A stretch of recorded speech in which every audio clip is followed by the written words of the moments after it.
So our three speakers today are Fiona Morris, who is the CEO and the creative director of the space. Thank you, Fiona. And we've got Sarah Fortescue will also be joining us. So Sarah is head of distribution at the space. And our third speaker this morning is Dominic Kennedy. Dom's waving away, so you'll hear from him a little later on. The thing about having three speakers is we've had this fantastic huge numbers of you. I think we've got 150 people linked into this seminar today, which is fantastic. But we also asked you for your questions in advance, and what that's made really clear is that the range of interests is huge. It's everything from somebody saying, you know, how do I do Facebook cross-posting, to how do I set up a distribution strategy. So in having our three speakers, we want to cover some of all of that. So Sarah and Fiona will kick off with the kind of the overview and the why this matters and the strategic stuff, and then most of the session will be the more of the talking will be Dominic really speaking about kind of how you do it and getting into the nuts and bolts. So with a view to answering as many of your questions as possible, we've got, as I said, opportunities for Q&A between our speakers. We've been through all the questions that you sent in advance, and we'll be covering as many of those as we possibly can. Dom's slides are really extensive, so we'll be sending you those as well as links and some other information that we think will be useful, and anything that we learn over the course of this webinar that we could share with you all. And you'll get all of that. And so the other thing I wanted to say was, given the range of things that people have asked us about, there are some things that we can't cover, we just don't have the time. So those would include rights. We've got questions on rights, but we'd like to point you to two things. One is that we will be doing a rights webinar further along the programme, and also that we have a fantastic rights toolkit that was just launched a month or two ago on the Space website, which is really extensive and detailed, and that might be really useful. For example, it covers music rights, which is one of the questions that people asked about. Live streaming, we've had a few questions about sort of technical, practical elements of how do you live stream an event. Again, we can't cover that today, but luckily we have another webinar coming up in a couple of weeks, precisely about live streaming and low cost capture. So you might want to link into that. And the same, we've had questions about creating content for social media and short form content.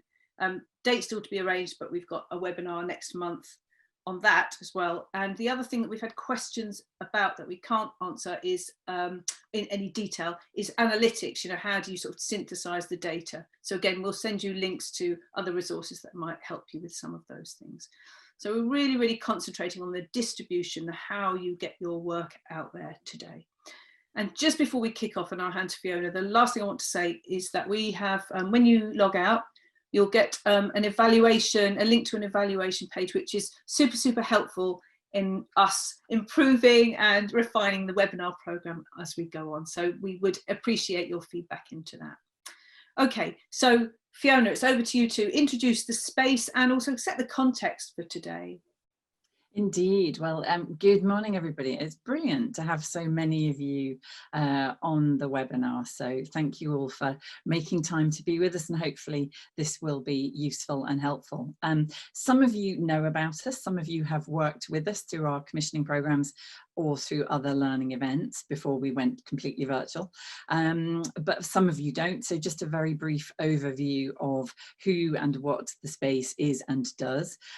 We are a digital commissioning and development agency. We receive funding from the Arts Council of England for a building digital capacity programme around the cultural sector in England. We also receive funding from the BBC to work across a range of commissions working with arts organisations delivering for broadcast, and then we also work with Creative Scotland delivering similar support in Scotland. We have over the last 4 years commissioned a little over 200 digital projects, and that's enabled us to get a really good oversight of what the cultural sector as a whole is doing with digital, how it is engaging online with audiences, and we use those as the basis for case studies that we then share as part of our learning and workshops programme. Alongside that, we are also involved in some sector support work, which is where we can see particular obstacles, barriers, opportunities for the whole of the cultural sector. So something like the digital rights toolkit that Linda referred to is something that we undertook separately in order to kind of work on behalf of the whole cultural sector to provide some resources around that area. So that really is the heads up for who we are and what we do. We do have a commissioning programme open at the moment, so please go and have a look at that, our low cost commissioning round. But really, I just wanted to kick off today because I'm going to hand over to Sarah and Dom, who are both brilliant and know loads about all of this. So I'm not going to nick all their best lines. But what I really wanted to say was that those 200 projects that we've commissioned over the last 4 years gave us a pretty good oversight to what was going on in terms of the opportunities for online engagement with audiences. What's obviously happened in the last 2 months is that we've seen that whole landscape shift so that everyone's focus is now on the virtual landscape. And it's great, it's brilliant that everyone is thinking about what the kind of cultural care packages are that they can get out there for their audiences online. And we're really excited to see organisations switch their focus to these areas.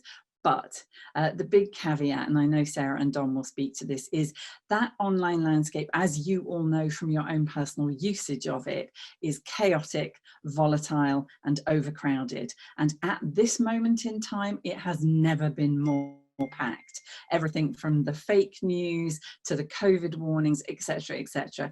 So I think our big headline is to say this is a time to sit and think strategically about where your organisation is going to go, the challenges that are coming up in the next 6 months, 9 months, 12 months, and anything that you're engaging in online should be activity that you want to embrace now because you're going to go forward with it. This is the start of a conversation with your audiences online. It's not a be all and end all in these next 2 months. So I think that really is the headline from us, is focus on where this might take you longer term and think about the resources, the skills and the sustainability of that. Because if you're going to engage people in a dialogue with you online, it is a conversation. It is not a passive exercise of you posting stuff on the wall and hoping that they look at it. And that is pretty much it from me. And I'm going to hand over to Sarah. Thank you, Fiona. Hello, everybody. So my name is Sarah and I am head of distribution for the space. I've been doing this for, I think, a couple of years now. And before that, I was an associate for the space. Now I sort of manage a team of associates who work with commissioned organisations and actually just general sector support in distribution, and that is everything from the sort of online things that we're going to be talking about today to TV, cinema, whatever is most appropriate for the project. So as Fiona said, there are a lot of projects on at the moment. You've probably noticed that.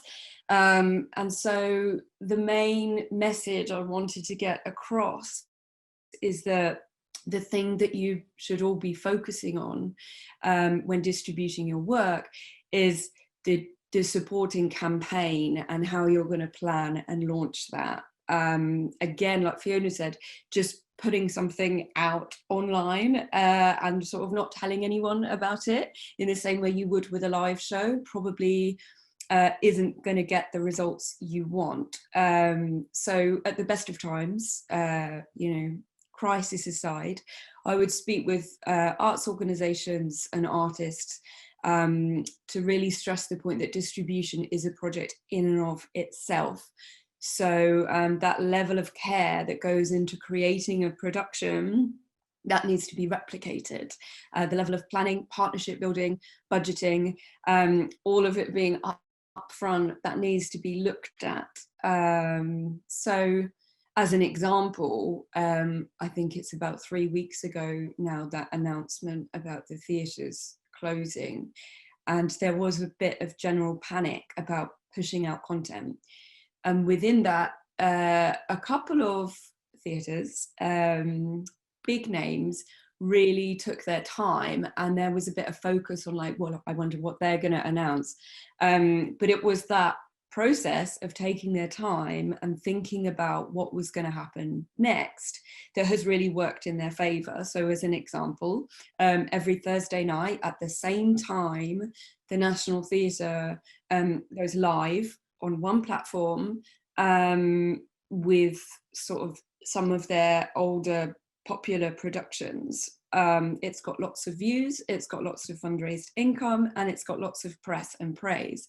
Now, I know that that National Theatre seems just so far off what is achievable, but actually it's fairly democratic in the online world, and their model is a good one. So just being clear in what you want to achieve, not overcomplicating things, working with partners. These are all pretty good pieces of advice that I would say you could stick to. I don't want to use the word copy, but let's be honest, not a bad idea. So yeah, use this time to plan and think, who do you want to reach and why? For example, do you want to fundraise? At the moment, you probably have thought about it. Do you want to reach families with your work? You know, have you got a family-friendly archive recording out there somewhere that you're thinking, oh, there's a bit of a gap in the market because there's not actually that much content for families? Do you want to offer something exclusively to those who have either booked shows in the past and you want to reward them for their loyalty, or do you want to offer shows to people who have had one of your shows cancelled, you know, as a way to sort of make it up to them? Do you have specific concerns? You know, you're not ready or resourced to do a live stream, but you want to explore how you present it as live without actually any of that sort of surrounding anxiety of just pushing your content out there without the prep. Or do you have really niche concerns, like we have an organisation that they had a play that actually had quite a lot of nudity in it, which was all right for sort of the intimate live performances. But actually, when you're looking at putting that online, there are safeguarding questions that, you know, online can be a very different space. We worked with that organisation to ensure that they were able to go online, but with certain measures in place. So you needed to go via a cultural organisation to find that content, just to block out some of the risks associated with just putting your work straight up there across all platforms. So I guess I'm not going to talk so much because I know that Dom is going to cover pretty much all of what we do day to day online distribution, and I'll be around for questions. But the main thing I want to say is that sort of everything and anything is possible with distribution. So it's just about asking yourself those questions and being honest about what you want to achieve up front. And then, you know, we can help you sort of map out the how, and hopefully a lot of that will be answered in the next presentation. Brilliant, thank you, Sarah. So we've just got 5 minutes for questions with Fiona, if we want to get Fiona back online, and with Sarah, before we move on to Dom. And so if you have questions for either or both of them, would you like to use the Q&A function at the bottom to ask those questions, and I'll forward them. And while people are thinking about whether they have questions for you two, I'll send you one that, or share one with you that came through previously, which was maybe to Fiona first. When people are thinking about distributing their work, what kind of measures of success should they be looking at or for? It's a great question, because in a way, I think we would talk with a lot of the commissioned organisations we work with to say, them, you know, you set that, you know, there might be an audience target of 10 20, 30, if they are young people in certain areas struggling with certain issues. You set it at what is the level of engagement, because as Sarah says, it's what are you trying to achieve? This is a conversation. This isn't passive. This isn't hanging paintings on a wall. This is about saying to your audience, please turn around and engage in a conversation with me. And you know who you want to talk to. You know what kind of conversation you want to have. And it may be that there's, as Sarah referenced, that may be a general family audience. And so you might want to set those figures for yourself quite high. You might want to be up in the thousands or even the tens of thousands. And that is achievable for any scale of organization if you work in partnership and you help and you do that promotion and planning. But equally at the same time, it may be about really small numbers, and there's nothing wrong with that. If it's a really good engaged dialogue where those audience members online come back to you and maybe you can bring them into your live space when that's possible, that is absolutely fine. You set those targets. Okay, thank you very much. And Sarah, there's a question that I think needs, it's a specific, it might have a specific answer, which is, first question was, are there any existing safeguarding guidances that people should look like? Because you were talking about the nudity thing. That's quite a specific question. Where would you go for? There's not, no, I don't, to my knowledge, I wouldn't say there's specific safeguarding, but there, for example, with that one, what we did, because generally for a wide distribution campaign, I would say, double up on your platforms, different audiences across different channels. But if you are looking to safeguard, I mean, one of the things which Dom will talk about a lot in his is the sort of content warning messages, if you're looking to actually safeguard audiences. For the nudity, for the production that had a lot of nudity in it, and actually the actress was not too comfortable with sharing that to sort of all and sundry online, or also playing on Facebook. All we did was just set it to an unlisted link on YouTube, and that means you can't just like go in and type in the production and find it, and it needed to sit behind. We actually partnered on that one with the Barbican, the British Council, the National Gallery, to ensure that that content was going to really specific audiences that were potentially going to be interested by the content, but like typically aren't going to be the people sitting on Twitter, potentially leaving nasty comments. So there's just often quite a simple fix with those kinds of things. Lovely, thank you. Okay, and Fiona, the second question we had is really for you, and it has to be a very short answer if that's possible. That's an interesting question. So somebody asking about your phrase cultural care package. What are the best examples? What does this mean for you? I think it means that thing of targeting at specific audiences. So it's that thinking about what it is that you have. And I go back to this thing about it's a dialogue. This shouldn't be about passively expecting audiences to sit and consume. This is a moment where you can think, what are their concerns? What do they want right now? Is it about entertaining the kids? Is it about, something for the older audiences in care homes? Who do you have content that fits? It's doing that thinking about who that audience are. The online audience is not a generic herd. So think about who you can best serve with the content you have, and how can you support a conversation around it. Lovely, thank you.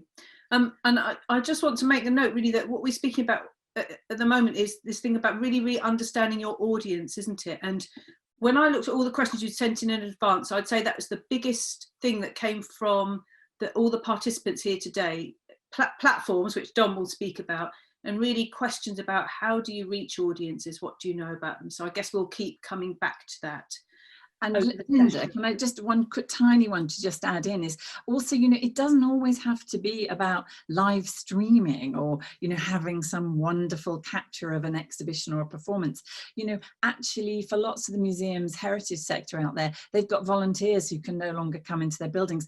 Just even an email, even sending emails, though, that's what I mean about think about who you're trying to talk to. And it can be really low tech. It can actually just be about keeping that line of dialogue going with existing supporters and fans. But yeah, so consider it across the piece. Lovely, thank you very much. And that takes me very nicely on to Dom, who's our space associate, who's going to really talk about how you build your distribution plan, and thinking about best ways of reaching audiences is key to all of that. One thing to note about, before I introduce Dom, is that he's going to be using a couple of case studies of projects that he's worked on with the space, and they're both about distributing long form video, you know, so captured performances. So we know that that's the thing that's of most interest to most of our participants today, but also whether you're thinking about working in other contexts. So there's been a few questions about podcasts and so on as well. Just when you're listening to Dom, just be thinking about the principles that he's offering us and how you might apply them to your work, because not only is he working as an advisor when he goes to work with a space commissioned organisation, but he's also in there doing some of the practical work as well, putting the distribution plans into place, and that's what we'll hear today. So Dom, just over to you really. Thank you. Hello everyone. So I'm going to be talking to you today about creating a distribution plan and how that can help like get your work out there more effectively online. I'm going to be using a case study. As Linda said, the main one I'm going to be looking at today is Cypress Avenue, which was recently released on World Theatre Day. So it was originally aired on the BBC.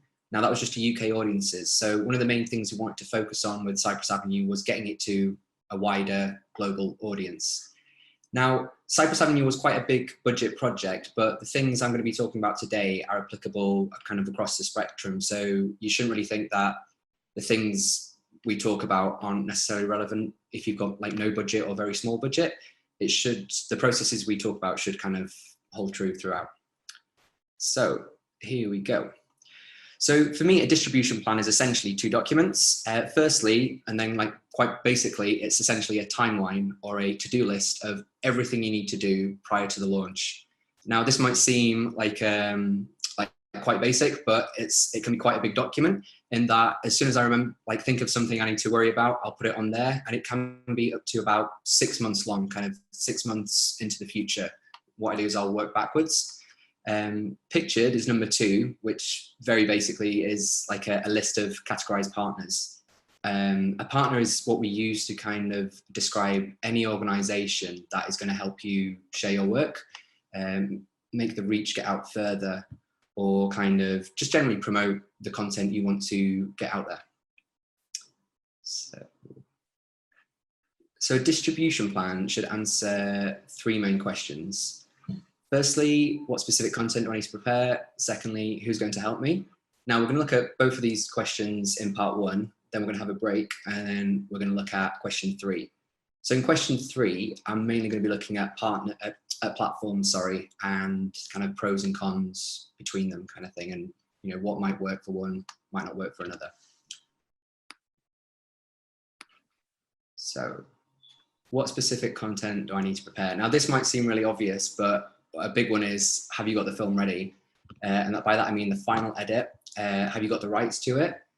And that's obviously rights with all the performers, but also if you've got some music in the production, you might need to check that, even though if you've got the rights for it, have you got the rights to use it online? With Cypress Avenue, we were only able to kind of test our YouTube upload about a week before, which might actually seem quite a long time in advance, but when we came to test it and uploaded it, YouTube gave us a message that said the music in this production is protected by WMA recordings and you need to appeal it. So the Royal Court had the rights for it and had like contracts to say they did, but we had to kind of start an appeals process, which because there was so much stuff online at that time, could take up to 30 days. In the end, we had to cut that bit of music from the end. So it's kind of what I'm trying to say here is make sure you've got as much stuff ready in advance as possible and kind of test it by uploading it to the different platforms. Another like big thing is the supporting content. So with Cypress Avenue, we had interviews, we had a trailer, loads of photos, loads of articles and stuff like that, which was great. But the biggest thing you've got to ask when you're posting this kind of thing is it going to actually help me like get people to watch the film that I'm making, that I'm releasing? For Cypress Avenue, I kind of laid down that we should only really share this content in the pre-release to kind of get people interested in it. And then as soon as the film came out, we stopped posting any of that and made sure all the focus was on the film. And we made sure that all the kind of links as far as possible, so in press or with like sharing with partners, was just the link to the film. Because like I say, you want the focus, you want any kind of clicks to be going towards your production. Yeah, this is a good one. This is like, this kind of comes under, I feel like, what content do I need to prepare in advance? It's the subtitles. Now, like I say, Cypress Avenue was going to be released as a World Theatre Day production, as a World Theatre Day like a celebration, and we really wanted to kind of have multiple languages in there, but the budget wouldn't stretch to that, so we kind of decided to at least have English subtitles. But more than that, we kind of thought if we have English access captions, this will work for both. And this worked really, really well in that people with access requirements were able to watch the production, but also people who spoke English as a second language were able to use that, and it seemed to work really, really well. So trying to get subtitles, like a colleague recommended rev.com. I've not used them yet, but apparently they're meant to be very good and fairly cheap. Another thing you can do is actually do them yourself. I'm gonna go to my next slide, which has got, so here, this is YouTube's own kind of subtitle creator. So all you do is upload your video in advance, make it a private video, and then you can go into subtitles and create your own subtitles for it. I mean, it's very easy to use, but the one thing you've got to remember, even if you're using a company or you're doing it yourself, it's going to take time. And to do the subtitles, might sound obvious, but you need the final edit of the film to be ready before you can start making subtitles. Lovely. So part two, question two is, who's going to help me distribute the content? This is by far the kind of bit of my work that takes the longest time. This is kind of finding partners, finding people who are going to distribute the work, but also keeping in touch with them and making sure the instructions you give them is very clear, and that it's helpful for them as well, that it's kind of not something that just works one way. The picture on the right, we'll come to that in a sec, that's taken from Facebook cross-posting. But I just want to kind of start by giving a bit of kind of information on how I start to find partners for work.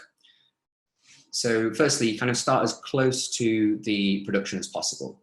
So with Cypress Avenue, we were lucky in that it had been on an international tour, and we had to think about 5 venues around the world who had put the show on. They'd booked the show and audiences had come to see it. So they had a vested interest in partnering with us and using it as content on their platforms, as they knew their audiences really, really liked it. And a really good advantage of this was some of these partners as well, because they were so close to the film, they actually helped us get more partners as well in like localities and stuff. Secondly, you kind of open your net a little bit wider. And by this, I mean, like, is there something about the film that would be interesting to a specific interest group or cross-section of society? Like, it's one thing to kind of just post it on your Facebook wall and say, oh, everybody who likes our theatre will see this, but you can be kind of more precise. So with Cypress, again, we knew that the show had been released, or the film had been released on BBC to UK audiences. We knew that its themes of Irish and British sectarianism would be really relevant and really resonate with people south of the Irish border as well. So a big bit of like my kind of finding for partners was making a massive list of as many Irish theatres as possible and contacting them. In the end, this like worked really, really well, and quite a lot of our partners, I think you can even see on the this kind of quick screenshot on the other side, like Roscommon, Solas Newer, Hawkswell and Green Iron, a lot of these partners who had no kind of connection to the film or no connection to it being made were interested just by the subject matter of the play itself. Professional connection, that's quite like an obvious one, but it's maybe if like some of your performers kind of graduated from a certain drama school or university, or they may have worked on a previous production. So it might be that you could get those kind of partners to share your work as well. Now, point 3 is outside the box. I think that's probably a bit too far, but it's kind of worth thinking, like, not necessarily just arts organisations or not necessarily just theatre organisations. A previous project I worked on last year was 1927's Golem. Now, this is a great theatre piece which has got lots of animation. It's a kind of dystopian tale, and it's actually based on an old Jewish folktale. So what we're able to do, as well as contacting lots of theatres, we also got in touch with the Jewish Museum in Berlin, who, when they saw it, loved it and really wanted to put it out there as well. So it's kind of thinking, I suppose, outside the box slightly, and kind of thinking, what links does the film have to other interest groups? Point C, so I think this kind of touches a bit on what Fiona was saying earlier on. You might think that you don't really need a reason to be putting content online at the moment, in that obviously all the theatres are closed. It's what you're going to be doing. I think that's true, but also I think it's probably good to have a reason to kind of cut through the crowding. These aren't necessarily ideas, but they're more kind of ways of kind of getting to talk with potential partners. So I'd say like a specific reason, like it's one thing to have probably a fundraiser for yourself, but maybe if you're in a town with 2 theatres, you're not necessarily going to get that theatre to help support your work if it's just a fundraiser for yourself. But it might be that if you do a fundraiser for both of you or for the NHS or something like that, that theatre then might partner up with you to kind of help you promote your work as well. Not just theatres, but other organisations as well. For example, like on point 3, specific date, that one I'd kind of say, these are obviously like very specific examples, but if you've got a piece on fatherhood, you might contact a local paper to say, oh, please could you release this with us for Father's Day? And it's kind of thinking about what other organisations would find useful as well. Lovely. So I think, so yeah, this is to just sum up this first half.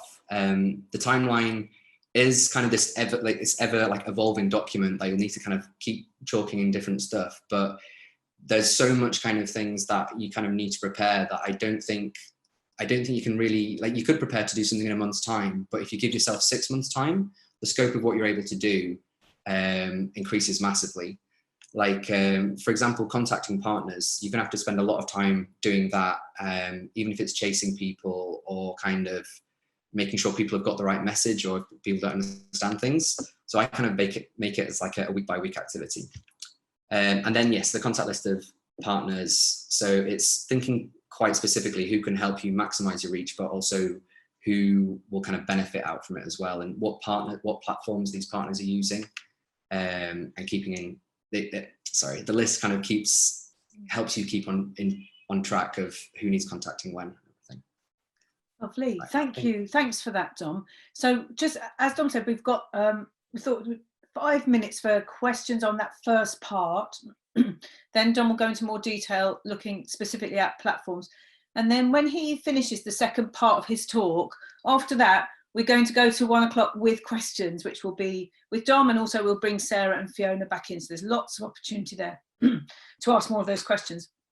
And if while people are writing in the Q&A any specific questions for Dom just now, can I just bring one forward from the question we had previously, which was a general question about, does online distribution help you to get to the sort of hard to reach audiences, people with low involvement? Does it appeal to younger audiences and people who don't already visit? What do you think the benefits of online distribution might be? Yeah, I think it can definitely help. Like, I think it shouldn't be seen as kind of like, oh, I'm going to post this, so hard to reach groups must find it. You kind of have to kind of go out there and find these groups as well. Like, one of the things I'm going to talk about in a little bit is specifically Facebook groups, but it could equally be that, say you were a dance company and you were able to commission your dancers for even like a small amount of work. It might be that you ask them to do some stuff on TikTok, and you can kind of get to like a younger audience through there or something like that. There's kind of, I think you need to kind of start thinking about what's relevant for the people you're trying to contact, kind of thing. And I don't kind of necessarily mean like trying to be like hip and cool, but it's kind of like it's working out what those people would find relevant, kind of thing as well. What platforms, like using the platforms well, but also with something like TikTok, I'll talk about this a little bit later on, but it's kind of learning that you can experiment on it, and that it should be seen as quite like as an experiment, and that it's not usual for this situation is not usual. Like you're bound to be experimenting with new stuff, kind of thing. I think it's a good time for finding, sorry, so I was just going to say to you, so finding partners which might be sort of big solid relationships, or maybe new links with people, that's really key to all of this, isn't it? Yeah. The main bit about this, I'd say, is contacting partners kind of like out the blue, but kind of having something to offer as well. And I think, say, one of the questions might be if like something about influencers, but it's kind of one thing that you can't necessarily just kind of expect people to share your work. There's going to have to be some kind of, I suppose, connection. Like, to kind of use another kind of not really recent example, but say you've got a theatre show about Liverpool, like growing up in Liverpool in the 1950s. It might be well worth trying to get in touch with like Paul McCartney or something like that to try and kind of promote it there. But equally, if you had a theatre show about living in Glasgow in the 1930s, there'd be no reason to kind of contact Paul McCartney. Like, that's just kind of like a crazy example, but like, if you see what I mean, it's got to be kind of something that the person you're asking something of can relate to. Yeah, absolutely. Which is really key, isn't it? You've got to kind of connect in with people as you do it. Okay, and I think at that point, what I'll do is get you to move on to the second part of your talk, and then we'll come back to ask more. There's some other questions that have come in on the chat, which I'll refer back to, but let's keep with our time and keep rolling. So are you all right, Dom, to carry on and do the second part of your talk, which is, as we said, is really like looking into some of the nuts and bolts of using different platforms. Dom, over to you. Thank you.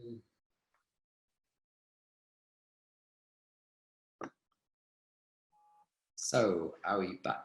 I think we are. So while I kind of want to focus on online platforms, I'd like to quickly just kind of talk about this. So, like, you need to kind of consider if going online is kind of the best way to reach your specific audience. I worked on a project recently with Hull Truck Theatre on their like pantomime production of Peter Pan, or sorry, Christmas production of Peter Pan. Now, their specific aims were to get the recording of this project out to people in care homes, and specifically in East Yorkshire as well. When we were kind of developing the project, we found out that most care homes didn't really have access to smart TVs, let alone really had the resources to kind of set up a laptop and plug it into the TV and kind of all watch it at the same time via a live stream.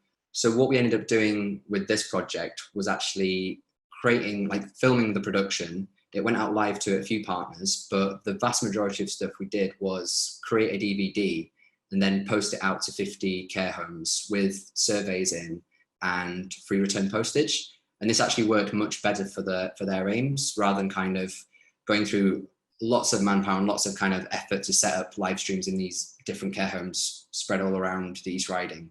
It made much more sense for Hull Truck to kind of just post stuff out. So it might not be that online is best for you, but it could be. And that's mainly what we're going to deal with today. So Dom, sorry, can I interrupt you for 1 second?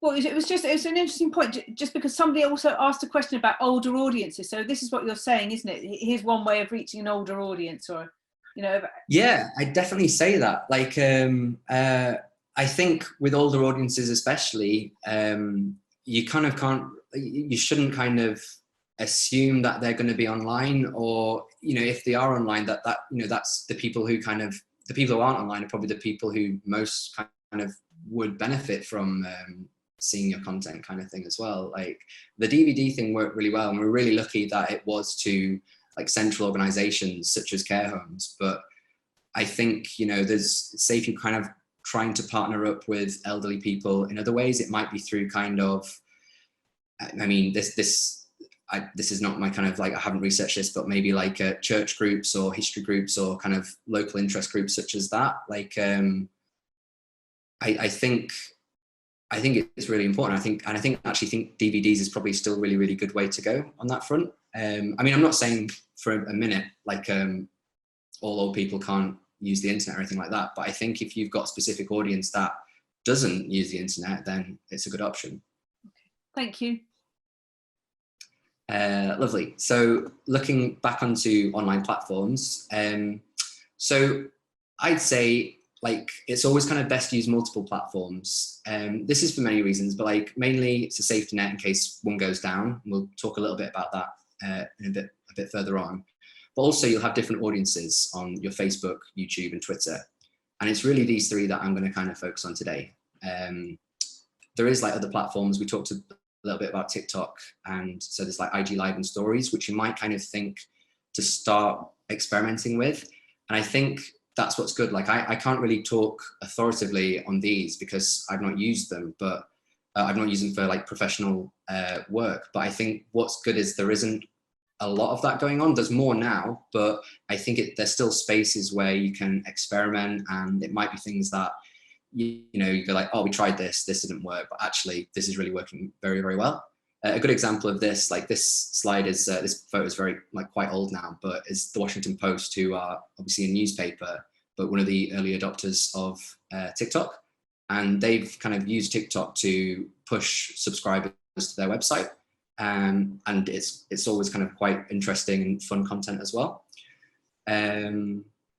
Yeah, but mainly we're going to be talking about Facebook, YouTube, and Twitter. I can answer like questions on the other platforms, but like the talk's mainly about these three. So yeah, it's YouTube Premiere, Facebook Premiere, and Twitter Periscope. So these are all what we'd call for using pre-recorded content. So it's basically it's using the best functionality of these three platforms to distribute your work to as wider amount of people as possible.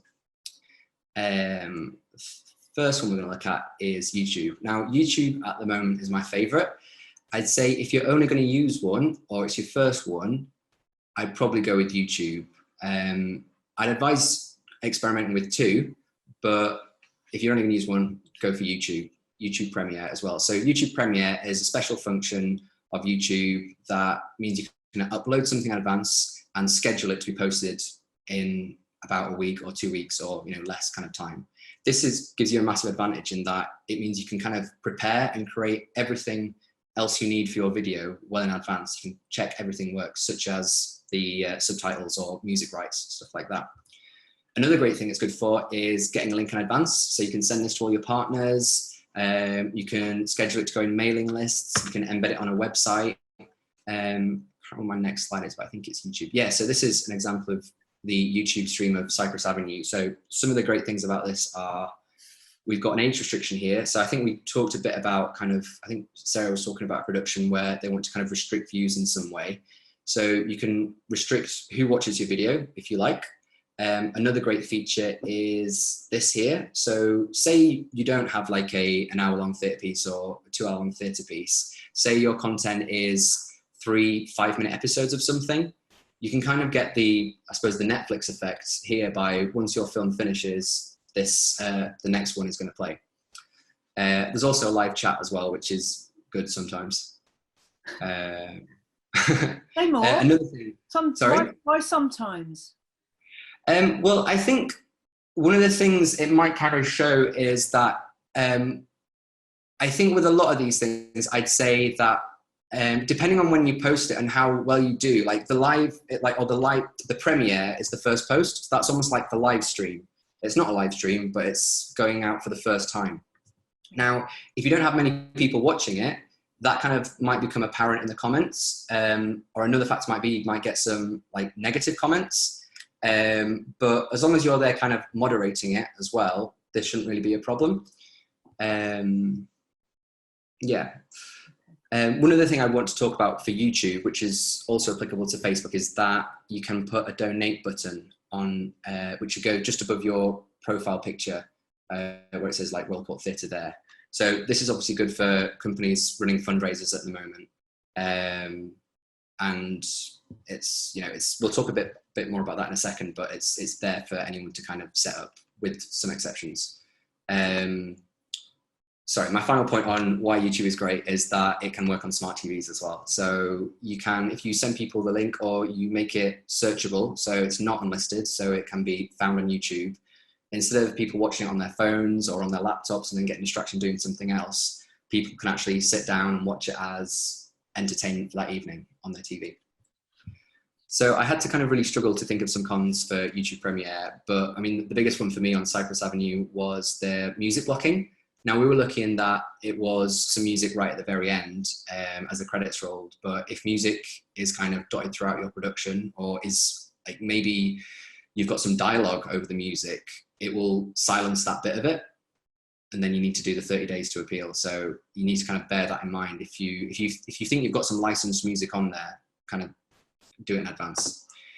This one, I don't want to talk too much on this because you should kind of look it up to see what's relevant for you, but you need to make sure your YouTube is linked to your Google account. If you want to upload long content, you need to make sure you've got your YouTube account linked to your website. If you want to do a donate button, you need to be registered as a non-profit. These are all things you can find out, and there's articles on how to do them. Here we go. So Facebook Premiere, I'm going to talk a little bit about cross-posting as well. So again, like YouTube, you can upload this in advance. I think I've got a slide next here. So this is basically what it looks like. It's quite similar for YouTube as well, in that you upload the video. So just go to your Facebook page, click upload video, and instead of saying publish now, you say premiere at a certain time, and it gives you an option of putting a holding image there. So this is obviously great because you don't want it to be just like a blank screen, but you can say Cypress Avenue by David Island is streaming soon, or on whatever date you want, kind of thing. Facebook's great for effective audience targeting as well, in that when you do a premiere, it will notify all your followers. So that's just kind of like some free advertising that Facebook's kind of giving you straight away, and that if you're about to go to a premiere or set up a premiere, Facebook will tell everyone who follows you. Tom, sorry to interrupt you then, but your video's frozen and your voice is breaking up a little bit, so I'm going to ask you to stop your video before you carry on. Okie doke, sorry about that, guys. That's all right, but yeah, that might be a little bit better. Let's see. Thank you. Cool. So another great thing about Facebook is obviously the audience engagement. So liking, sharing. What we've seen a lot of recently, especially with people locked down in separate areas, is them tagging family and friends in as well, which is brilliant because it expands your reach massively. Another one that doesn't get talked about often is Facebook groups. So instead of just kind of posting the video to your own wall, it's really good to access specific Facebook groups, in that these are kind of groups who are set up normally with a particular interest. For example, one might be ideas for parents, ideas for activities parents can do with their kids during lockdown. If you've got a family-oriented show, it'd be great to post it in there because the people in that group are actively looking for things that you are kind of creating, kind of thing. Yeah. Some of the cons, as we kind of talked about, Facebook is saturated with video content, and so people are kind of more used to kind of scrolling past things, which can be a bit annoying, and like hard to kind of counter, really. One thing as well, I didn't get to talk about it before, but I'd like to say that one of the advantages of having multiple platforms is if something goes wrong. So with Cypress Avenue, one of our Facebook stream went down for about a minute for no reason. We'd uploaded in advance, we kind of prepared everything, but for about a minute it went off, and people were commenting going, has the film ended, stuff like that. So what we were able to do, because we had another stream, was post, sorry to any of our viewers who are having technical difficulties, you can carry on watching on YouTube. But it's worth bearing in mind, especially if you're thinking of doing Facebook Premiere as like the only one. Another con I have with Facebook is that it's constantly evolving, in that the dashboard of how to do things or where to upload and how to do this is constantly changing. The only way to keep on top of it is by searching for help for the most recent articles on how to do it. I'm going to talk a bit about Facebook cross-posting. The main thing I want to say really about Facebook cross-posting is that it's very easy. It's really easy to work out how to do it, and I can't really describe how to do it in this, but it's something that you should kind of look up and read an article about, and it'll become quite apparent quite quickly that it's only kind of about a two-step kind of thing. So what is Facebook cross-posting? It's where Facebook allows another page to post your video as if they'd uploaded it themselves. So while this doesn't kind of sound much different from sharing, it kind of differs in quite a lot of ways. It's really good for audience development. So for example, with Cypress Avenue toured to New York and played at the Public Theatre. Now, the audience there might not like Royal Court on Facebook. So if the Facebook stream were just going out on Royal Court's Facebook, the audience at the Public Theatre wouldn't have seen it.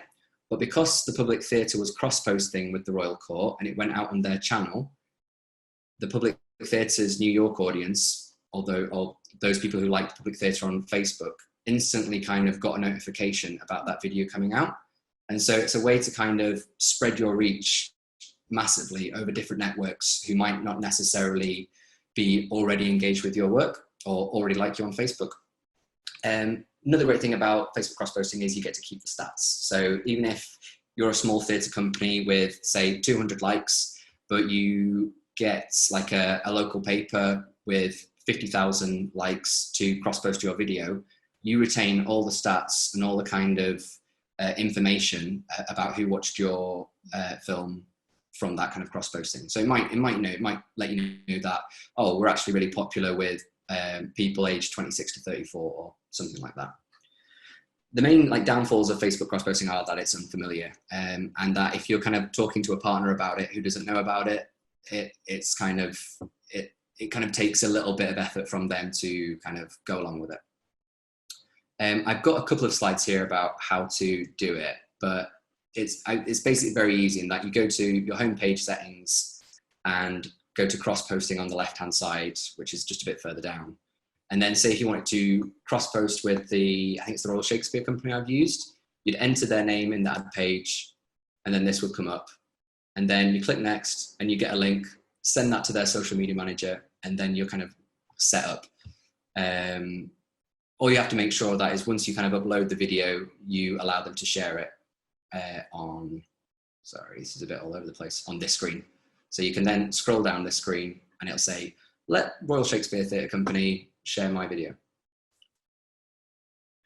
All right, lastly, I'm going to look at Twitter, and this one, I'm going to start with the cons on this one. Out of all three, this is the most complex. You have to, as well as using Periscope, which is Twitter's live stream program, you have to kind of download some third-party software. Again, you can look up an article on how to do this. It's relatively straightforward, but it does require learning and testing. It's free, but it does require learning and testing.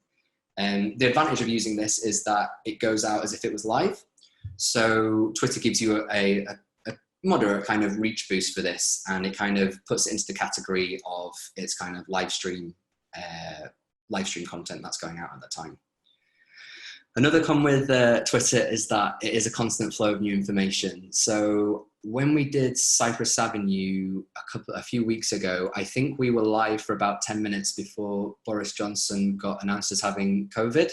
So our audience there instantly kind of went on to something else. And obviously any kind of audience we might have got was then kind of interested in something else and is then more reluctant to kind of come back to watching some long form thing when there's lots of news happening.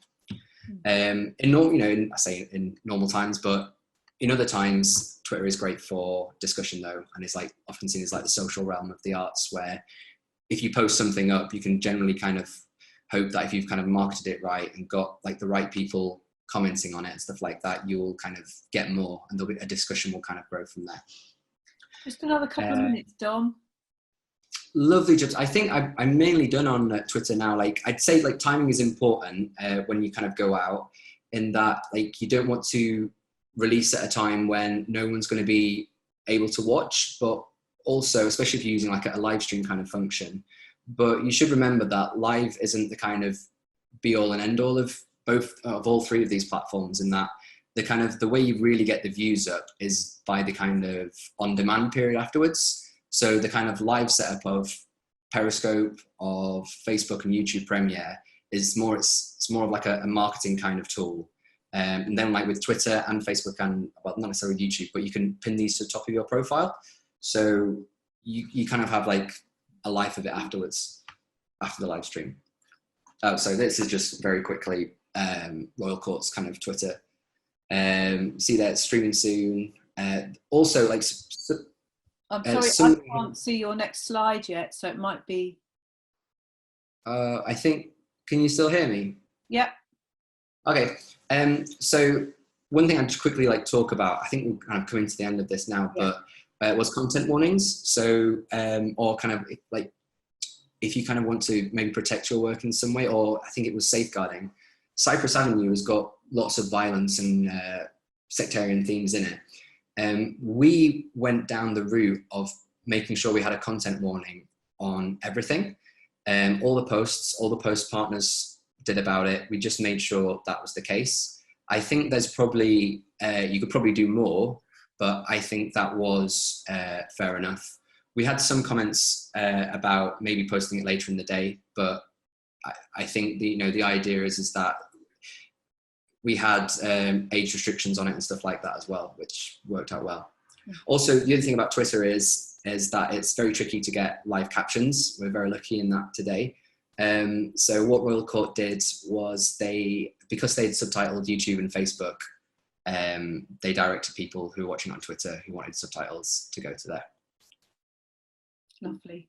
Okay. I think that's kind of me. Sorry, that was kind of quite a whistle stop of different things. There's just so much to say on each one. And I probably left loads of stuff out, but I hope that was useful in some kind of way. It's really good. And I don't know, are you able to move your slides on? I don't know if it was a problem that I had with did anybody else see your next slide? So I'm still looking at the Twitter slide. No, okay. So just to perhaps what you say is that Dom's included a really good sort of tips slide in here, which we will send to you afterwards. So that might be a really useful digest. I wonder if we can get you your face back up, Dom. I'll give it a go. It'd be great if we can. Okay. Oh, it's saying the host has stopped it. All right. Okay. Fine. Well, maybe that's not possible then. So you've got a whole lot of great tips which you will share with people afterwards. We'll get that slide. But what's really noticeable from the Q&A that's coming in is there's lots and lots of questions about sort of specific questions about platforms, which we'll get into. But I wonder whether I could just ask you one question before that, which is that if somebody was coming to this, which I think perhaps might be the case of some of the audience, completely new, without much budget, what would you say your first step would be? What platform would you recommend as a route in? Or would you recommend a particular platform as a route in? I think I'd recommend YouTube as a first one, but it kind of has to be done in conjunction with other things. It's tricky because even if you're starting out, you're probably aware of, say, oh, we get more of a response to our work on Facebook or on Twitter. As far as using a platform to live stream your work, I think you can get away with kind of, or not necessarily live stream your work, but put your work out there. I think YouTube's a good one in that it kind of teaches you like a lot of the basics, but it's also really, really helpful. One of the good things about YouTube is that it doesn't necessarily need Facebook or Twitter. You can kind of put all the information in your mailing list, stuff like that, which is a great way of getting people engaged with your work, especially if you're like starting out. I think it really kind of depends on where your audience is. So if you've got more on Facebook, go with Facebook. If you've got more on Twitter, maybe look into how you do Twitter. But I think I really strongly recommend at least having two as well. There's many reasons for this. Like, you learn more as you're doing it, but it helps in that you might think of something for one that affects the other one. That's just me though. But like, if you have to do one, I'd say YouTube or Facebook. Okay. Sorry. Thank you. Can you see me? I'm not sure if my camera's on. Oh, yeah, good. We can see you. So as I said, we've got a few sort of platform specific questions. So I'm going to ask you those. And if you could just answer them briefly, and we recognise you're not an expert on all of them. You don't, there's some things you've got really good knowledge of. But if you don't mind, I'll just go through these practical questions, and then we might move into more broad. Sarah and Fiona back in. Somebody asked, just for clarification, what does licensed music mean? Which is something you spoke about earlier on. It's kind of, I suppose it's any music that you don't own. So if it's been recorded by someone else, you don't own the rights to it. That's licensed. Okay, that was a clarification question. Okay.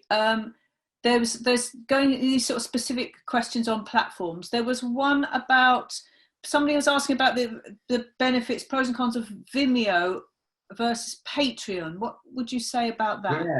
Yeah, that's a really interesting question. I think, so I'm sorry, but I can't answer like either way. I'd say the important thing to remember is that you need, with both those platforms, it's good to have a following on, say, Twitter or Facebook or a mailing list, in that you need to be able to push both Vimeo and Patreon to those platforms. You need subscribers from your your Twitter reach or from your mailing list. So it's really good to be thinking about Patreon and Vimeo, but really make sure you've got a following first who will buy this kind of stuff, who will buy this content across the other platforms. And you can kind of gauge that. You can you can ask people, you can kind of put up, if we made a Patreon page, we're kind of gauging an idea of how many people would buy it. A good way of doing that is doing a Google form as like a survey, and then you can kind of get all the data back and kind of work out what content people want, how much they're willing to pay for it, how often, that kind of thing. So just one thing to say to everybody, if in these questions, some of you have some experience or ideas or advice, just throw it into the chat, because then everybody else will be able to see that as well. Okay, and just to go back to that, John, when we first spoke about what you would cover today, you talked about the YouTube, Facebook and Twitter as the big three. And you said to me, that you would say to people, that's where there already is an audience. And I guess that's an important factor, isn't it? When we're discussing what kind of platform you're looking for. Yeah, like there's already people there who are used to kind of watching, or used to being kind of advertised art stuff as well, kind of thing. So you're tapping into like a ready market, and that's good for those reasons. I think with the newer platforms, it's good in that you can experiment more, and I'd encourage you to do that if you're able to do it. But if you've got some work already to go, don't just think that, oh, this is going to teach us how we can put it on Facebook next week. It's about how you can kind of maybe do that in 3 to 6 months time. But maybe, you want to be planning that while experimenting now on these newer platforms. Okay, lovely, thank you. Okay, so I'm going to stick with these platform specific ones. Just, do you have to pay for Facebook Premiere and YouTube Premiere? No, yeah, it's a really misleading name, isn't it? I thought that. No, it's not. Sounds like premium, doesn't mean that at all. Basically, if you've got a Facebook page, I'm pretty sure there's no requirements on it anymore. It used to be in the first few months, I think you had to have 1,000 likes, but I'm 99% sure that that's not the case anymore. All it comes up in, so all you need to do is start uploading a video, and you're kind of filling out your titles and stuff like that, and you have kind of copy for the video. And then the next kind of screen, which is distribution, instead of it going publish now, you click Premiere. Okay. And another question on the difference between them, is there a difference in the sort of statistics that you can capture between those two platforms? Facebook and YouTube. I don't know precisely. I'd say they're both really good. YouTube's good in that it uses Google, so you can kind of work out where people have come from or what website they've watched it and stuff like that, as well as like a host of other things. Facebook is interesting in that it kind of shows you how long people have watched your video from, and I think it shows, even without putting ads on like, oh, people aged 30% of your watches are from people aged 40 to 55 or something like that. 34% of your is male, something like that. So it's useful in that. I mean, it could be useful if that kind of thing is useful to you. If you might want to go, oh, we should kind of maybe do this kind of work or that. Okay. Okay, lovely. Thank you. And there's somebody's also saying, which I think you might have answered in some degree, asking about the being part of the YouTube partner program, which you need to have. They thought you need to have 1,000+ subscribers to be part of that. Saying you mentioned that not-for-profits can add a donation button. Are there different ways? Are there 2 ways of adding a donation button? Are the 2 ways of adding a donation button different, and might they be eligible? I don't know, I'm afraid. Okay. I don't know that. Sorry about that. That's all right. Sorry, I'll just keep scrolling down. So can I just ask the audience? So as I was saying, we just a few minutes, these technical, not the detailed questions. Are people happy with that? Then we'll move into the more general questions, because we're trying to find a balance always between the specific and the general. Okay. So I think, are we happy to do that? A few more minutes on the technical questions. I'm looking at the chat thing. Yes, people are saying yes, so I'll take that as a yes. Okay, lovely. Right. Then we've got. Do you have any advice on paying for advertising on Facebook? Like kind of. I'd kind of say use lookalike audiences. So again, if you're not sure what that is, it's worth like having a look, like Googling it. Facebook last year, I'm not sure if they're still carrying this on, but it's worth investigating, did a massive program with lots of very small companies as well. So I think I was managing a page with about only 500 people on it, which was good for the company at the time kind of thing. One of their marketing experts got in touch, and usually this is the kind of thing you'd see as spam, but this wasn't. And they set up a half-an-hour call with me, and it was really, really interesting. A few months later, I was working on a different company, a much bigger company. The exact same thing happened. So I kind of got the benefit. I took the call because I thought, well, this is gold kind of thing. And a lot of it was this kind of same advice, but it'd been updated as well. So I don't know, some of you may have had one of these calls 6 months ago or a year ago. If we're still able to get them, I highly recommend taking them, because I mean, they walk you through in a similar way to this, or they'll screen share with you how to kind of set up your ads, and they kind of ask you about your organization and what your kind of focuses are.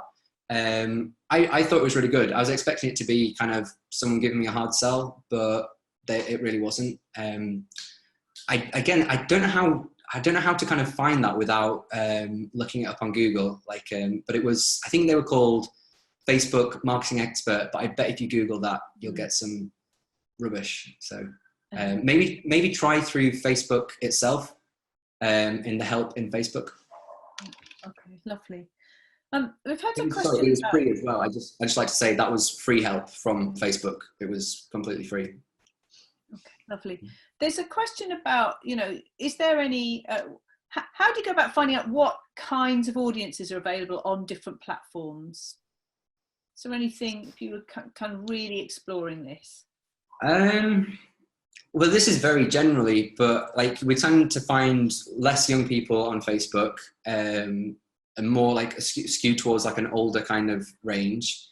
But say you're kind of, and like younger people on like platforms like Instagram, TikTok, and even like newer ones kind of thing. But the interesting thing is, I say YouTube is pretty evergreen, and that you'll get lots of young people using YouTube, as in they'll be like uploading content themselves and using it in quite different ways to, I know people my generation or even people older would use YouTube.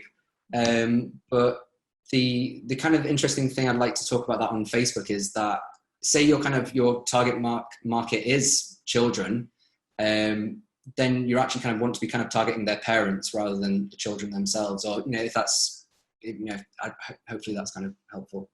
Okay, lovely. Can we that answer the question? I'm not sure. I think it's such a big question. I don't think you can, you know, we're asking for an opinion really and your point of view on it. So that's really fantastic. Might we bring Sarah and Fiona back in really, and then we can start to widen the questions back out. One of the questions we're getting lots of asks about donations and monetizing work. And I don't know who'd like to take this first. Is anybody willing to put their hand up really to sort of, whether you have a view on what Sarah will. So what can arts organisations do to sort of boost the potential to get donations or bring in money in other ways? Yeah, so it is quite tricky online to make money or even get some money back for the content, but there are a few things that you can do. Obviously, YouTube, if you're putting out content regularly and that is part of your strategy and that content is popular, then you could make some money from ad revenue. But then the most common thing that we're seeing at the moment is just a simple donate option, and that can either be on the platform or much more straightforwardly it's just you know, whether you've got Just Giving set up for your organization or you ask for a coffee. There's a donor page which is just spelled KOFI, and a lot of people that create short form content online use that option to say, you know, enjoy my videos for free, but if you want to buy me a coffee, then please donate. And it's, you know, you can set your level, £3, £5, you know, coffee in London's probably getting on for £8 now. So there are loads of different ways, and they don't need to be overly complex. You know, we even had an organisation recently that set up just a PayPal link, just as any way of getting in a little bit of money. But yeah, if you're thinking long term regular content, then YouTube and even Facebook are bringing out more and more sort of options to sort of run pre-roll ads. Okay, thank you. One person said that they had a YouTube video which was posted a few years ago that had over 90,000 views, and wondering how could they, is there any way of sort of leveraging that as new content? Yeah. You could I mean, the simplest way, so you could either just repost it, or you can sort of organize the way that it's displayed on YouTube. There's nothing you can do to say it's new without sort of either hiding it and reposting it. But sometimes what we've done, so we've seen a lot of organizations at the moment that have had popular work in the past, and they're just looking for new ways to reach people with that content. So as Dom was saying, it's just about sort of using other platforms. We're seeing quite a lot of success at the moment with Twitter, and then, you know, the big one is Facebook. The audience is on Facebook. So it's just about getting, you know, you've got the content there, that's fantastic. If you want to make it current, you just repost it to your audiences. So it's a really simple fix. And how might you use, is there a way of using previous successes to sort of build an audience now? Numbers wise, not really. So if you had a success on the past, you just need to think, why was I successful? Like, what was really successful about that? Was it a particular bit of press? Was it successful with a particular, you know, a young audience and they were all talking about it? And how do you emulate that? But that's, yeah, I think that's pretty much it. You can't, you know, it's sort of like, just apply the same logic to if you had a really popular show, you could try and reach out to the same or similar audience, but the main thing is like, why was that popular? Yeah, okay, thank you very much. And one of the things that we've got some questions about is platforms which we haven't spoken about specifically because we've been talking so much about the video examples, but are there platforms that you would recommend or think of interest for audio content? Anybody wants to? Dom's got an answer, but you need to unmute, Dom. Thanks. It kind of depends what the audio content is, but the thing I've seen with like music over the past few weeks, especially in these kind of lockdown times, is Bandcamp has been doing really, really well, both on its marketing kind of front, but also especially for artists, in that it often will do stuff where, so to quickly kind of say, like, you upload your music to Bandcamp and Bandcamp will take a cut, and then you get like the rest of the money. You can also kind of set up payment methods which are pay what you want, or pay a minimum of $2, or this album's free, or something like that. But recently what Bandcamp's been doing, and it's done it twice. So it looked like it was just gonna be a one-off, but it's done it twice so far. It kind of waives its fees for 24 hours. So we've seen like a massive surge in, you might even seen it on your own kind of pages and stuff like that, where people have gone like, by the way, I've never talked about this before, but here's my Bandcamp. It's got all my music or my like audio recordings from my podcast on here. So even if it's not the way most people would listen to your podcast, it's a way of kind of making money off it. Okay, lovely. Just before we go on again, I just wanted to reference the fact that we've had some of the questions about kind of rights and agreements and so on, and which we're not going to go into in detail, but we will be sending out the link to the rights toolkit from the website, which will answer some of those, and also our audiences online toolkit, which again goes into more detail on building audiences. Okay, do either of the other two of you have any other thoughts on sort of audio platforms or areas that might be interesting to people?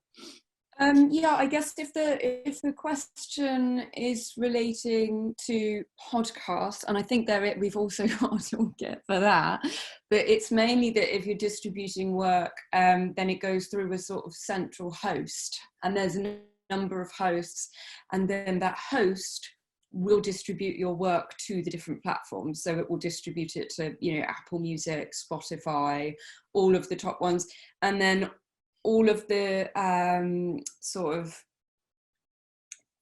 features that we've just spoken about, and the sort of, this is what you must do, sort of keeping up engagement and encouraging people to sort of leave reviews. That's very popular. So if you have a certain number of reviews on Apple Music, then it will work in your favor with the algorithms. So everything sort of about those interactions, about partners, and just being on as many, and this is most clear in the podcasting example, is to be on as many platforms as possible. So it's you wouldn't just throw all of your work out on one platform, because your audience are probably sitting across a number of those. Me personally, I use Spotify. So if there was something just on Apple, I'd be very unlikely to stumble upon that content. So yeah, I guess it's just about being present on as many spaces as you possibly can be. Okay, can I just ask you a further question, because again, responding to what somebody's saying, which is the business about being on more than one platform and the value of it. How do you manage all of that? How would arts organisations find a balance between the creating their work and working on multiple platforms, really, to maximise their audience? How would you advise people to manage that? Yeah, so I think the main thing to say is that it's not much more work. So the thing that really takes all of that time is the planning around the partnerships and who's going to sort of champion your work on an online space. The logistics are really quite straightforward, and once you've decided that you're going to put it on YouTube, it really isn't that much extra work to say, okay, at the same time I'm going to put it on Facebook, I'm going to put it on Twitter. You might have a different reason for only doing it on one platform. You might not even have those additional social channels, but workload doesn't really factor into it unless you are talking about comment moderation and things like that. But that will have popped up really early in your planning campaign. For example, if you're bothered about what the reaction might be, don't put it on Twitter. You can't delete Twitter comments. So you're going to want to put it on YouTube or be able to delete them on Facebook. But yeah, workload, it really is quite straightforward. forward once you've decided the sort of time and date and how. It's just an upload question, but the benefits, I would say, would far outweigh the cons in terms of audience reach and what each platform is able to offer. Okay, thank you. And maybe I can throw this question to Fiona, but there's somebody saying, how do we drive and sustain audiences to our organisation as a whole rather than to a particular piece of content? Do you have any thoughts on that? Yeah, no, I think it's a really, really good question, because in a way, you know, there's a sort of one-way street of posting a particular piece of content that, you know, it's look at this right now. And I think it is really important to consider what the overall strategy, you know, what's the general conversation you're trying to engage an audience in. You know, if it's something like Cypress Avenue at the Royal Court, and that's talking about the kind of political theatre making, that's an audience that are interested in that they can then kind of host that Q&A, that debate around the issues raised by that particular play. So I think there is a thing about what is it that you as an organisation know about? What are you expert in? Why would an audience want to keep coming back to you? What are you the focal point for? And I think so it's that thing of a piece of content, but then what do you put around it so that people have other links? It's part of a broader dialogue in society about a particular subject, but you have an angle on that as an organisation that extends well beyond that one piece of content. And I think that's what we're trying to see. There is a huge amount of effort involved in doing all of this. There's resource that you're going to put into this. So what is it that you want to get from it longer term? How is it enabling you to get a deeper understanding of your audiences and a longer form of engagement with them? So I think it's really important not to get hung up on, oh, it's one film and it did 90,000 views. That's brilliant, but what are you going to do with them? Where do you want them to come back to? So I think that's a really good question, and one that, you know, that takes a bit of that thinking time. Okay, lovely. Thank you very much. And just back to Sarah then, just thinking about just a bit of clarity. Why? So if it's all about thinking time and doing your planning, why would you choose to have two specific platforms? So once somebody's asked, how would you, you know, so you upload the full content of your film, that's what you're doing, onto both YouTube and Facebook. Why would you do it on both rather than just having a link from one to the other? Yeah, so the main thing to say is that those are all competing organisations. So if you have ever tried posting a YouTube link on Twitter, you will be met with either quite an ugly link or a preview. And I think that's quite deliberate. Like, why would Twitter want to act as a really good host for YouTube content when they could just encourage you to post it all natively and spend more time on their platform? Facebook is exactly the same, and the algorithms for each platform reward you for using that platform specifically. So I think while they're all absolutely brilliant, it is key to remember that they are competitors. So they don't allow you to work on each other's platforms with ease. So that's just a really good way of going around it. And then another reason is you just have different audiences on those platforms. I haven't been on Facebook for a couple of years now. I do spend far too much time on Twitter. But then if I was sitting down to watch a piece of long form content, I would watch that on YouTube. So I would probably stumble upon it by spending my life on Twitter, seeing that there's a really brilliant production, and then going on to my TV in my living room and making sure that it's on YouTube, because that way I get to watch it on TV like it's the most sort of natural viewing experience. So it's a really simple bit of advice just in terms of, you're making sure that you're covering all bases if you put them across platforms, rather than assuming that everyone's going to be on Facebook. Okay. Can I just ask, there's a couple of other sort of platform specific questions, then we go to something a bit more general, but which might be a Sarah thing, it might be a Dom thing. One was about what's the difference between Facebook Watch Party and Facebook Premiere? Does either of you have something? Dom looks like he's about to say something. I think they're very similar. Like a Facebook Premiere is more for you as a page to kind of set up, whereas a watch party, it'd be something you as an audience member would kind of go, oh, let me create a watch party with Joe Blogs, that kind of thing. But it kind of, I think you can have a watch party on a Premiere, if you see what I mean. They're not kind of, they're not mutually exclusive. Okay. But a watch party is more for the audience, Premiere is more for you. Okay. And the other thing was really Instagram, not any specific, but just noticed there's a few people sort of saying, you know, how would you compare Instagram, which we've not really spoken about. I don't know what you'd think that was. Why would you choose Instagram over any other option? I think if you've got an established Instagram, you use that. Like like a company we worked with last year, they didn't have a Facebook page; they only had an Instagram, which I thought was incredible. But like we had to work out how to like work with that. And I think if you're at the level where Instagram is working for you, then you'll kind of know that you've got the audience who are keen to watch that kind of content. I think the interesting thing about it is that it's much more about younger people. It's much more about even though it's about like quite like highly polished content as well, you can even go the other way with stuff like the stories, which are kind of more like lower quality content, or kind of with like lots of like animations and stuff like that in. I think it's great it's great that you can, I mean, it's there to be played with. I think that's the kind of thing. I think it's good, isn't it? So I just need to check with our technical people. So we're due to finish at 1 o'clock, which is in 2 minutes. Will everything just go? Okay, yeah, it will.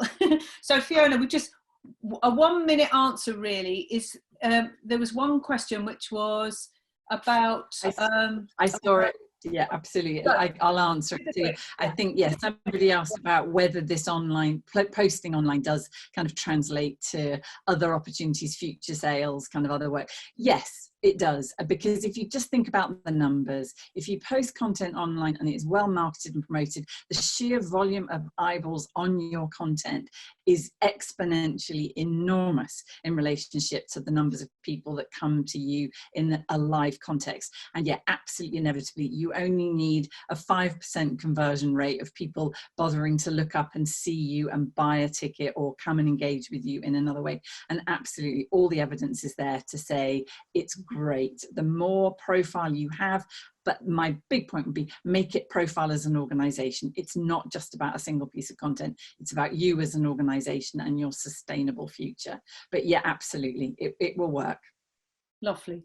I think that's a very good point to end on. So thank you all speakers. Thank you participants for joining us today and for putting so much energy into the questions and your thoughts and ideas. And we'll send you follow-up documentation with all the slides and the links in it. And just a last plea really to fill in our evaluation form and help us to improve the programme, and see you again soon. Thank you very much. Goodbye.